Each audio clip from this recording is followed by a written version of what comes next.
And take time to read the Financial Standard for more informative content. But that's said and done. Kenya's National Treasury has confirmed that the country has secured a debt relief of 32.5 billion shillings, which is expected to lower our nation's debt burden. Treasury Cabinet Secretary Ukur further notes that the country is staring at locking in another 40 billion shillings in the coming week to unlock more funding for national development projects. KTN's Grace Curry spoke to economist Ken Gishinga on what are the implications of the recent debt relief arrangements. It doesn't, in of itself, it doesn't give the government more room. In fact, one of the smaller stories that broke yesterday was the fact that all debts that are owned by state-owned agencies will need to be calculated as part of public debt.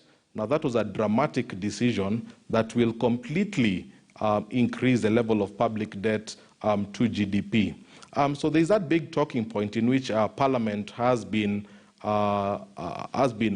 requested to consider raising the debt ceiling to 12 trillion shillings. Obviously, that will be now the biggest event from today moving forward. But I think people now need to look at this from a longer-term perspective in terms of how sustainable is it in terms of getting into these big debt situations where you are unable to service that debt.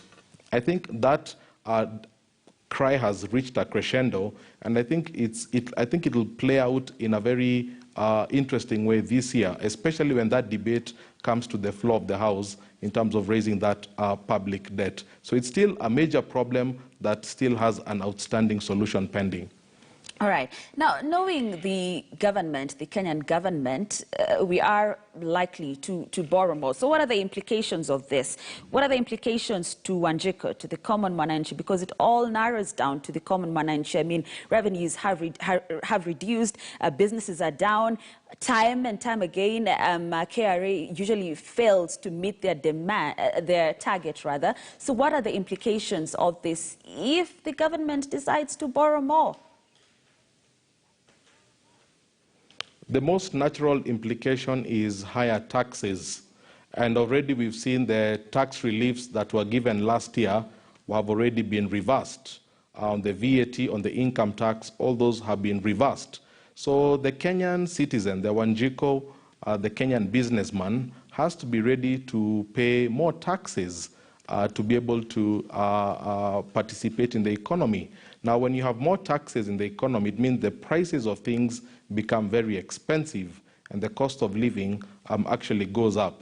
And that's the reason why Kenyan products are always considered to be the most expensive in the region. That's why it's very, very difficult to export Kenyan products to other parts of Africa, because they are considered to be too expensive. So I think the long-run effect of when you have too much debt, it means you have too much taxes. When you have too much taxes, you become very uncompetitive, and businesses choose to divest and go to places where they have better tax measures. So it's in the best interest that policymakers really look at lowering our appetite for debt, which will mean lowering our taxes and creating a more favorable environment for businesses to thrive. Right, and already we are feeling the effect of it. I mean, prices of certain commodities have already risen: milk, bread, sugar, you know, name it. But then, still on this insatiable appetite, what's at stake with this appetite? If we borrow more, what's at stake? Do we risk perhaps defaulting? Well, that is always a possibility. We saw countries like Zambia defaulting on their debt. So it's always a possibility. The IMF and the World Bank have stated that developing countries should not have more than 40% debt to GDP ratio. Now we are in the 60%. Now that's not very sustainable. So I think for any policymaker looking at what a sustainable country Kenya looks like in the future, it really has to be about reducing that level of borrowing and really having, going back to the days when, you know, the country depended on itself in terms of commerce, in terms of revenue generation, and using that money that is raised in revenue generation to be plowed back to the economy.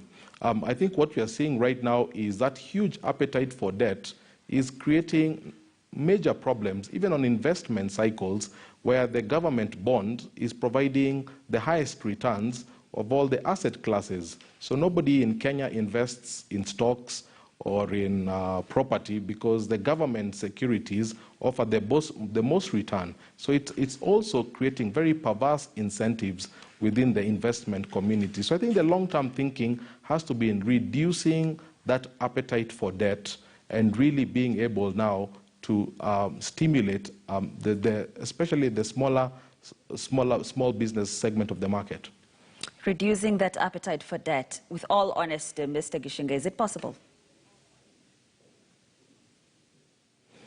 Well, it is possible to reduce that appetite for debt. I've always argued that, first of all, the government is involved in too many things that it doesn't need to be involved in. If you look at the primary role of the state, it's really around the judiciary, it's about law and order, it's about infrastructure. But all these other things, there is a possibility that the government can start delegating them to either the counties or to the private sector, and the government just focuses on the things around justice, security, and law and order. I think if the government is able to release some of these functions to smaller entities like the counties, devolve most of these, then it will not require that significant budget, and it will not require the need to borrow as much money as it is. I think where we are right now is where the government is involved in every sector of the economy.